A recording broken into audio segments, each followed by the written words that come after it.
இந்த அருமையான நிகழ்வுக்கு வருகை தந்தமையை நான் மிகவும் மகிழ்ச்சி அடைகின்றேன். உங்களுடைய நடிப்பையும் இந்த மேடையை பின்புறமாக இடம்பெற்றிருக்கின்ற படங்களையும் பார்க்கிற பொழுது யாழ்ப்பாண பல்கலைக்கழகத்தில் எங்களுடைய நாங்கள் செலவழித்த அந்த காலகட்டம் மிக துல்லியமாக நினைவுக்கு வருகிறது. அது 1978 ஆண்டு அது ஆரம்பமாகிறது. இதுவரை காலமும் அவைக்காற்று கலைக்கழகம் மேடையேற்றி இருந்த பெரும்பாலான எல்லா நாடகங்களையும் பார்க்கிற வாய்ப்பு எனக்கு கிடைத்திருக்கிறது. ஒரு சில நாடகங்களை பார்க்கிற வாய்ப்பு தவறு போயிருக்கும். யாழ்ப்பாணத்தில் அவைக்காற்று கலைக்கழகம் மகிழ்ச்சியாக நாடகங்களை மேடையேற்ற ஆரம்பித்த போது அவர்கள் ஒரு புதிய திட்டத்தை அறிமுகப்படுத்தினர். அதாவது ஒரு ஆண்டுக்கான சந்தா குறைந்த அளவுக்கான சொல்லி நீங்கள் சந்தாதாரமாக வந்தால் அந்த ஆண்டு முழுவதும் அவைக்காற்று கலைக்கழகம் போடுகின்ற எல்லா நாடகங்களிலும் பணம் செலுத்த தேவை. அந்த நடைமுறையை பாலகர் அவர்களும் அவைக்காற்று கலைக்கழகமும் நடைமுறையை கொண்டு வந்து இருப்பார்கள். அதில் முதலாவதாக சந்தா பணம் செலுத்தி சேர்த்து கொண்டு வருவது அது நடைமுறை. அது ஒரு காரணம் இல்லாமல் அந்த நாடகங்களுக்கு பார்க்க முடிந்தது. அவருடைய பல நாடகங்களை பற்றியும் அவருடைய நூல்களை பற்றியும் நான் வேறு நூல்களில் விரிவாக பேசியிருக்கிறேன். இதுதான் இந்த திருப்தியை காட்டி அறிவுரை பற்றி நூலை பற்றி சில குறிப்புகளையும் மாநிலருடைய நாடகங்களை பற்றி திருப்பி பார்க்கிற பொழுது இந்த மரபுகள் எழுந்த சில புதிய சிந்தனைகளையும் உங்களுடன் பகிர்ந்து கொள்கிறேன். எங்கள் எல்லோருக்கும் தெரியும், பாலேந்திராவும் அமைச்சராகவும் சலியாக உழைப்பார்கள். எங்கு சென்றாலும் தொடர்ச்சியாக தங்களுடைய கலைப்பணியில் ஈடுபட்டு வருகிறார்கள். அவர்களுடைய அடிப்படையான கோட்பாடு எதிர்த்து யோசித்தபோது எனக்கு நன்றி என்ற ஒரே ஆங்கில வசனம் என்னன்னு சொன்னால், take no for a word, take no for an answer. இல்லை என்று மறுமொழி சொல்கிற வழக்கத்தை விட்டுவிடுவோம். இதாவது தோன்றுகிறது போவோம், நாங்கள் இதை செய்ய வேண்டும், முடிப்போம் என்ற அந்த ஊர்மம், அந்த கடப்பாடு, அந்த செயல்பாடு நான் மிகவும் எப்போதும் மதிக்கின்றது சொல்லிட்டார். பாலேந்திராவினுடையதும்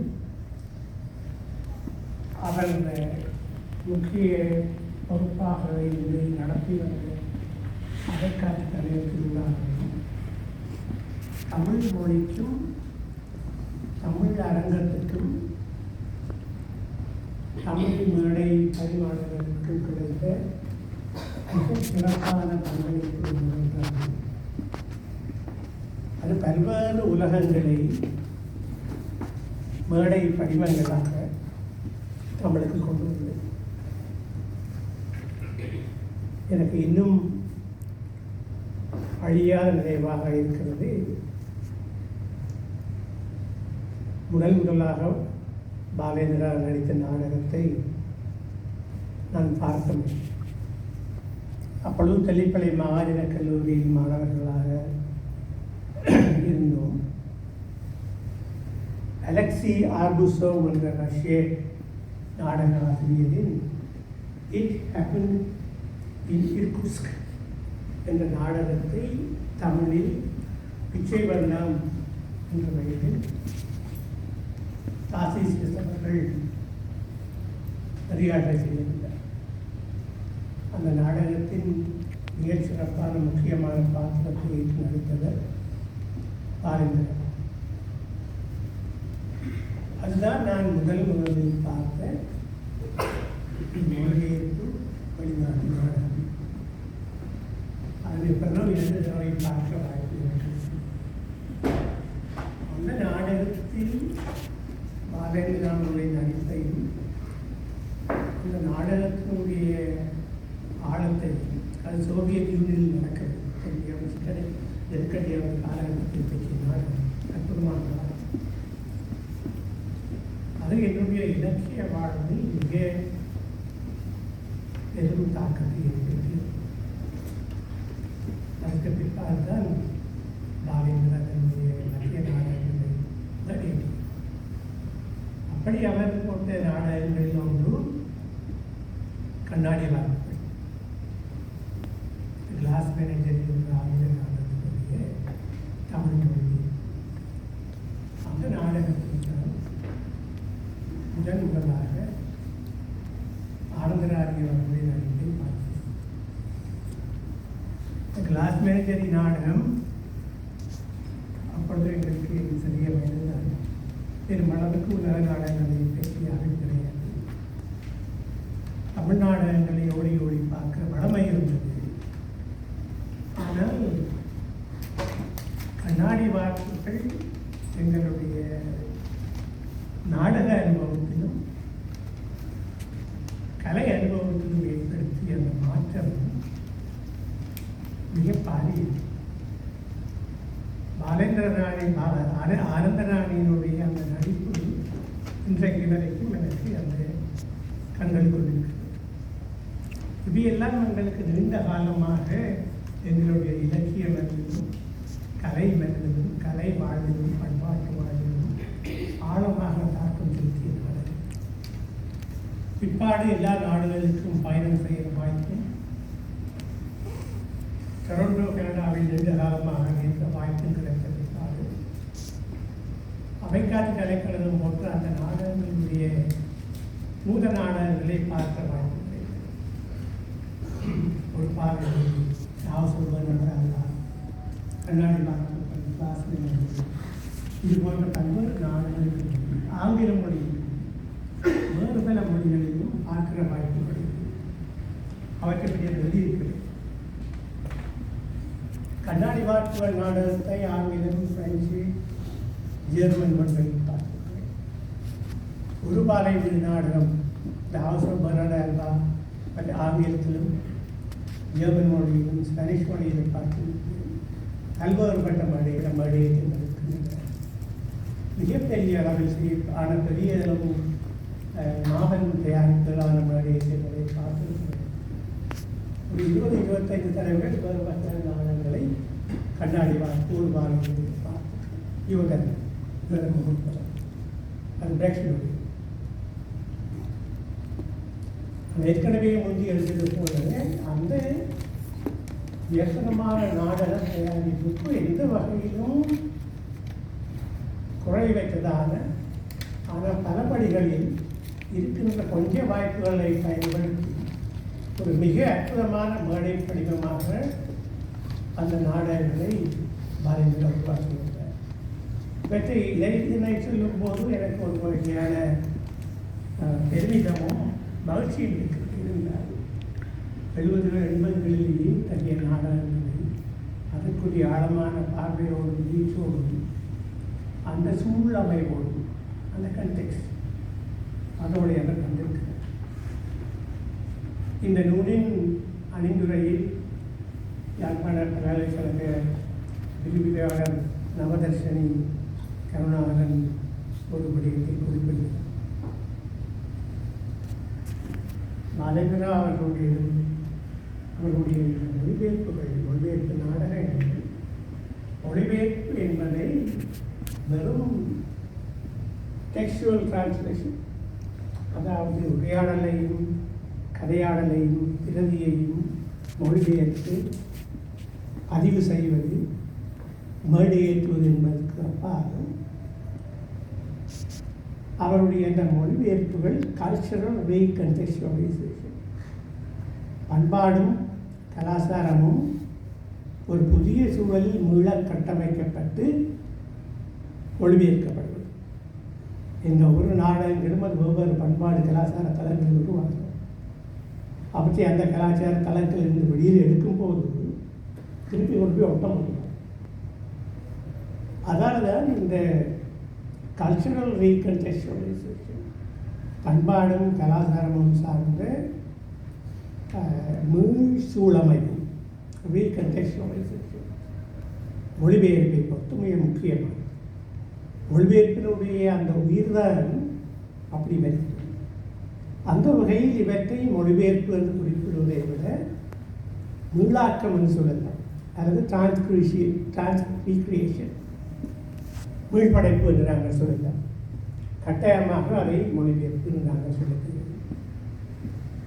அந்த கருத்தை வாஸ்தவிப்பாடு இன்னொரு கருத்து எனக்கு தோன்றியதை, இந்த மொழிபெயர்ப்பு என்பது வெறும் ஒரு கலை செயல்பாடு மட்டுமல்ல, அது வெறுமனே ஒரு பண்பாட்டு செயல்பாடு மட்டுமாகவும் இருக்க முடியாது. அது வெறுமனே இந்த டிரான்ஸ்லேஷன் ஸ்டடீஸ், டிரான்ஸ்லேஷன் டெக்னிக்ஸ், இந்த மொழிபெயர்ப்புக்கான கற்கைகள், மொழிபெயர்ப்புடைய தொழில்நுட்பங்கள், மொழிபெயர்ப்பினுடைய அரசியல் போன்றவற்றுக்கு அப்பால் இந்த மொழிபெயர்ப்புகளுக்கு இன்னும் ஒரு முக்கியமான பங்கும் பரிமாணமும் இருக்கிறது என்று நான் கருதுகிறேன். அதுதான் இந்த மொழிபெயர்ப்பு என்பது it's an act of solidarity. மற்ற பண்பாடுகள், மற்ற கலாச்சாரங்கள், மற்ற மக்களின் அவர்களுடனான ஒரு உணர்வு தோழமைக்கான செயல்பாடுகள். அது எப்படி என்றால் எத்தகைய நாடகங்களை நாங்கள் மொழிபெயர்த்து போடுகிறோம் என்பதை பொறுத்து. இப்பொழுது தமிழில் இருந்தது, தமிழில் எழுதப்பட்ட ஏராளமான இந்த இனப்படுகொலை இலக்கியங்கள், நாடகங்கள் சிங்கள மொழியில் வருகின்றன. அண்மையில் கூட குழந்தை சந்திலிங்கமாருடைய நாடகங்களை குறித்து சிங்கள மொழியில் வெளியிட்டிருக்கிறார் சென்ற வாரம். அது ஒரு ஆக்டர் சொல்லினார். அது வெறுமனே நாடகங்களை தமிழில் சிங்களத்தில் மொழிபெயர்த்து போடுவதல்ல. அது மற்ற மக்கள், ஒடுக்கப்பட்ட மக்கள், அவர்களுடனான தன்னுடைய உணர்வுத்தோடு காத்திருந்து இந்த கருத்தாக்கம் எனக்கு ஆரம்பத்தில் இருக்கவில்லை. பாரதியாருடைய சில முக்கியமான நாடகங்களை, குறிப்பாக உயர்தரம், ஒரு பாடல்கள், கண்ணாடி பாடல்களை பார்த்த பொழுது அந்த நாடகங்களை எல்லாம் ஏன் அவர் தேர்ந்தெடுத்தார் என்பதற்கான அந்த நுட்பமான புரிதல் இப்பொழுதுதான் இருக்கிறது. சில நேரம் அவைக்காட்டு கலைஞர்களும் பாலேந்தர் அவர்களும் அதனை அந்த நாடகத்தினுடைய ஆழத்துக்காக, சரிவுக்காக, அவர்களுடைய மேடை படிவங்களுடைய விகசிப்புக்காக இருக்கிறார். அந்த நாடகங்கள் உலக நாடக வரலாற்றிலே வைத்திருக்கின்ற அந்த செவ்வியல் அடைமொழி அதுக்காக இருக்கிறார். ஆனால் எல்லாருக்கும் மக்கள் அந்த நாடகங்கள் தமிழ் மக்களோடு பேசுகின்ற அந்த கடிதம், பேசுகின்ற அந்த மொழி, பெண்களுக்கு அவை பரிமாறுகின்ற அந்த மேடை கட்டல், அந்த தியேட்டரிக்கல் மேனேஜ்மெண்ட், அது இந்த உலகத்தில் அதை நான் இங்கு அறிவித்தது. அடுத்ததாக இந்த பல்வேறுபட்ட உலகங்களை நாங்கள் அப்போது யாழ்ப்பாணத்தில் கற்றுத்தவர்களாக இருந்தபோது எங்களுக்கு முன்னால் மேடையில் கொண்டு படிப்பங்களாக அதை காட்டின அந்த பெண்மை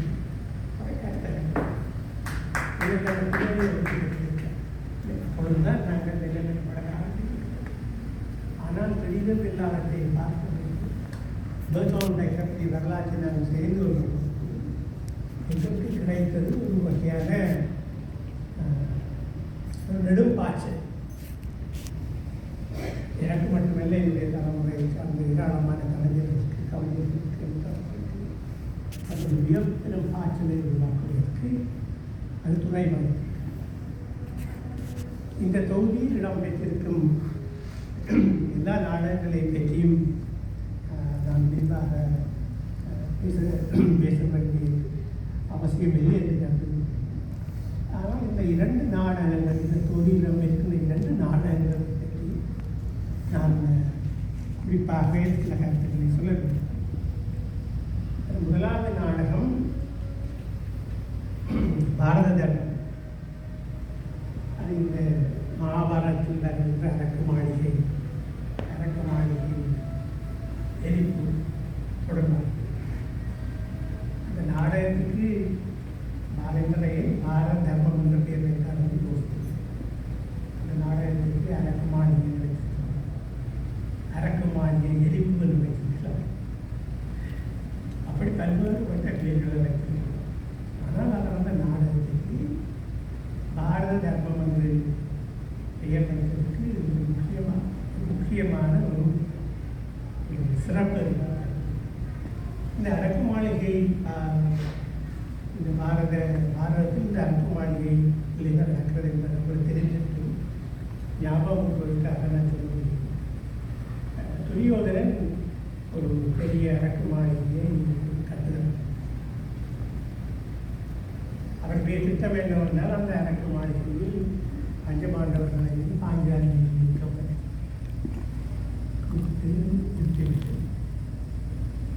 ஒரு நாள் அவர்களுக்கு தெரியாமல் அந்த மாளிகையை எரித்துவிட்டால் பஞ்சபாண்டவர்களும் பாஞ்சாலியும் இறந்து விடுவார்கள்.